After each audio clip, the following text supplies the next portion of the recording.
Good morning everybody, प्रिय students and दोस्तों।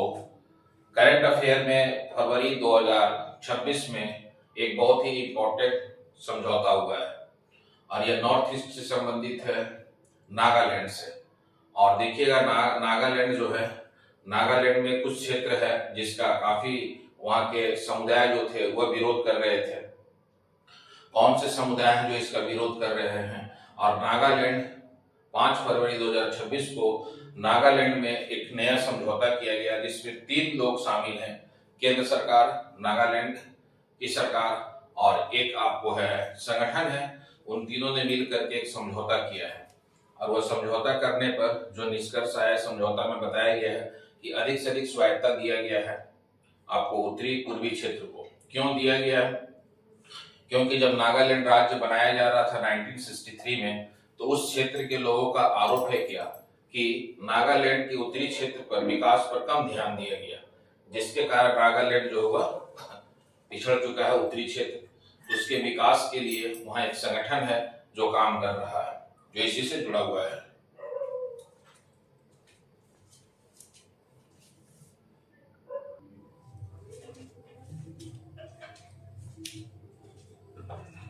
जो त्रिपक्षीय समझौता किया गया है वो किन किन के बीच और कब किया गया वो देखिए, यहाँ मैं लिख दिया हूँ कि 5 फरवरी 2026 को केंद्र सरकार के बीच में, नागालैंड की सरकार के बीच में और एक संगठन है पूर्वी नागालैंड जन संगठन, इनके बीच एक समझौता किया गया है।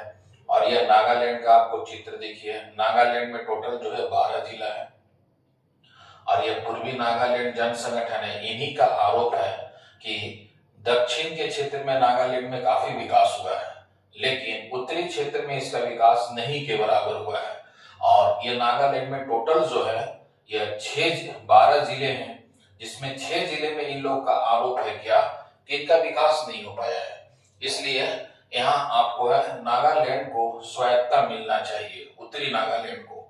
और उत्तरी नागालैंड को स्वायत्तता देने के लिए फिर ये समझौता किया गया। इसी समझौता में नागालैंड के लिए, उत्तरी नागालैंड के लिए एक आपको है बनाया गया है संगठन। देखिएगा यहाँ लिखा हुआ है frontier Nagaland territorial authority, frontier Nagaland territorial authority. मैंने इसका हिंदी में भी लिख दिए हैं, सीमांत नागालैंड प्रादेशिक प्राधिकरण। तो यह नागालैंड के संबंध में जो है हम लोग को जानना है कि आखिर में ये जो बनाया गया है तो यह क्यों बनाया गया है। तो उत्तरी नागालैंड का विकास नहीं हुआ है, दक्षिणी नागालैंड का विकास अधिक हुआ है। इसीलिए उत्तरी नागालैंड के जो एक संगठन है, तो उत्तरी नागालैंड के लिए एक आपको संगठन बनाया गया, the Eastern Nagaland people organisation, the Eastern Nagaland people organisation. इसको हिंदी में कहते हैं पूर्वी नागालैंड जन संगठन। यही है आपका पूर्वी नागालैंड जन संगठन। तो इन्हीं का मांग था क्या कि उत्तर के जो 6 जिले हैं नागालैंड का, उनका डेवलपमेंट नहीं के बराबर हुआ है और जो भी वहां पर संसाधन का वितरण किया गया वो दक्षिण नागालैंड में ही किया गया, जिसके कारण उत्तरी नागालैंड का विकास नहीं हुआ। तो उनका एक मांग था उत्तरी नागालैंड को अलग राज्य बनाने का। तो इसी मांग को ध्यान में रखते हुए केंद्र सरकार ने नागालैंड के साथ एक समझौता किया है, उत्तरी नागालैंड के साथ। और उत्तरी नागालैंड को अधिक से अधिक स्वायत्तता देने के लिए एक संगठन बनाया गया है। उसी संगठन का नाम है सीमांत नागालैंड प्रादेशिक प्राधिकरण। और ये इसलिए भी इंपॉर्टेंट है क्योंकि इसमें आपको है उत्तरी नागालैंड के लिए अधिक से अधिक स्वायत्तता देने की बात किया गया है, चाहे वह विधायी के मामले में हो, चाहे कार्यपालिका के मामले में हो, या प्रशासनिक मामले में हो, उनको अधिक से अधिक स्वायत्तता देने की बात किया गया, जो इसमें इंपॉर्टेंट है। और नागालैंड में क्या है, टोटल जो है 16 जनजातीय समुदाय के लोग रहते हैं और जिसमें से 8 समुदाय इस 6 जिला में रहते हैं। और वह 6 जिला जो है, इसी 6 जिला के विकास के लिए भारत सरकार ने यह प्राधिकरण बनाया है, सीमांत नागालैंड प्रादेशिक प्राधिकरण। और यह बनाया गया है, याद रखिएगा, समझौता हुआ है 5 फरवरी 2026 को। तो नागालैंड का जो समझौता है वह 3 के बीच में जो मैंने बता चुका हूं, और ये करंट अफेयर में चल रहा है, फरवरी का घटना है, इसलिए एग्जाम में कभी भी पूछा जा सकता है नागालैंड के संबंध में। जबकि 2025 का जब आप प्री का क्वेश्चन उठाइएगा आईएएस का, तो एक क्वेश्चन पूछा गया है नागालैंड के संबंध में कि नागालैंड राज्य का निर्माण संविधान के विशेष संशोधन से किया गया, मैं यहाँ लिखा भी हूँ आपको।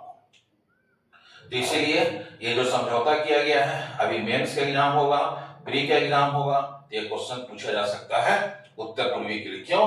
क्योंकि नागालैंड के उत्तर में है अरुणाचल प्रदेश, पूर्वी क्षेत्र में है म्यांमार की सीमा से लगता है, पश्चिम में इसका है असम सीमा से लगता है, और दक्षिण में इसका मणिपुर से सीमा लगता है।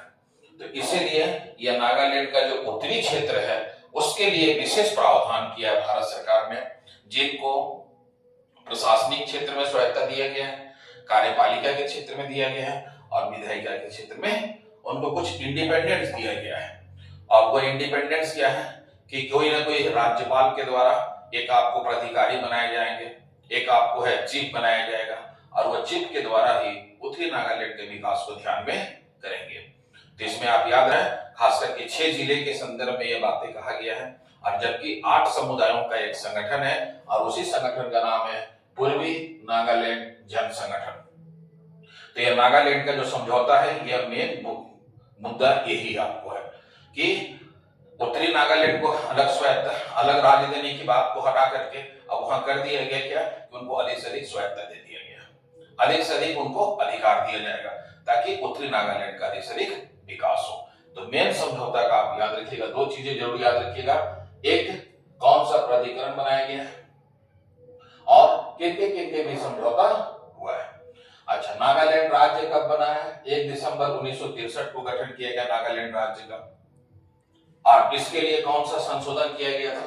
13वां संविधान संशोधन अधिनियम 1962 में, और नागालैंड को एक राज्य का विशेष राज्य बनाया गया था। और विशेष राज्य के लिए नागालैंड को इसी में आपको है अनुच्छेद 371 में रख दिया गया। और 371 में रखने का कारण क्या है कि एक विशेष राज्य का दर्जा प्राप्त है, कि इसमें नागालैंड के संदर्भ में कभी भी विकासात्मक कार्य के रूप में किया जाएगा। तो ये इसकी समान में जो है यह संवैधानिक प्रावधान है, संविधान के माध्यम से ये भारत सरकार ने जो कार्य किया है उसके विषय में हम लोगों ने देख लिए। और यहाँ मैंने 6 जिला भी लिख दिए हैं, कौन कौन सा जिला है जहां पर ये डेवलपमेंट नहीं हुआ है। नागालैंड में टोटल जो है 12 जिला है, जिसमें उत्तरी नागालैंड में 6 जिला और 8 जनजातीय समुदायों को यह मांग था, और उसी मांग को ध्यान में रख करके भारत सरकार ने समझौता किया है। मैंने यहाँ लिखे भी हैं, 8 जनजातीय समुदाय का संगठन है यह ENPO, जिसमें the Eastern Nagaland peoples organisation. तो यह आपका है संवैधानिक प्रावधान भी याद रखिएगा जो इंपॉर्टेंट है। अच्छा, कुछ चीजें अब है नागालैंड का, ये तो हो गया संवैधानिक में जो भारत सरकार के किया गया, संविधान में क्या प्रावधान है, उनको किस प्रकार का अधिकार दिया गया है। अब नागालैंड की विशेष संदर्भ में कुछ जान लेते हैं। नागालैंड इसलिए भी कि पूर्वोत्तर राज्यों में जब भी आप पढ़ेंगे तो नागालैंड इंपॉर्टेंट है। क्यों? क्योंकि नागालैंड का जो अभी हाल में लगभग डेवलपमेंट 10% से ज्यादा तीव्र गति से हो रहा था, आर्थिक विकास, लेकिन वही चीजें हैं कि दक्षिण के क्षेत्र का तो विकास हो रहा है, उत्तर का क्षेत्र का विकास नहीं हो रहा। तब नागालैंड के संबंध में मैंने कुछ विशेषताएं लिखी हैं, उस विशेषताओं को देखते हैं। एक तो आप याद रखिएगा कि नागालैंड का कुल भूमि का मात्र 9% समतलीय भूमि है, और बाकी जो है 91% पर्वतीय पहाड़ी क्षेत्र की भूमि है। नागालैंड का सबसे बड़ा जो नगर है वो दीमापुर है, यह मैंने बताया है दीमापुर है। नागालैंड की राजधानी कहाँ है? तो कोहिमा है। देखिए मैं यहाँ लिखा हूँ नागालैंड की राजधानी कोहिमा। अभी नागालैंड में वर्तमान में सीएम कौन है? तो आप याद रखिएगा नेफू रियो है। राज्यपाल कौन है? जगदीश मुखी है। राज्यपाल कौन है? जगदीश मुखी है। और सीएम कौन है? नेफ्यू रियो है। नागालैंड में विधानसभा का सीट टोटल कितना है? 60। लोकसभा का सीट कितना है? 1। राज्यसभा का सीट कितना है? 1। नागालैंड में टोटल जो जनसंख्या है लगभग 20 लाख, यहां मैंने पूरा डिटेल लिख दिया है, 19,78,502 है। तो आप 20 लाख याद रखिए नागालैंड की जनसंख्या है। अच्छा, जनसंख्या के मामले में भारत में नागालैंड का कौन सा स्थान है? तो 25वां स्थान है। और ये जो मैं डाटा आपको बता रहा हूं, ये भी डाटा 2011 की जनगणना के आधार पर मैं बता रहा हूं। क्यों? क्योंकि इसके बाद तो जनगणना 2021 में नहीं हुआ है। 2011 के डाटा बता रहे हैं कि जनसंख्या के मामले में नागालैंड जो है वो 25वें स्थान पर है और नागालैंड की जनसंख्या लगभग 20 लाख है।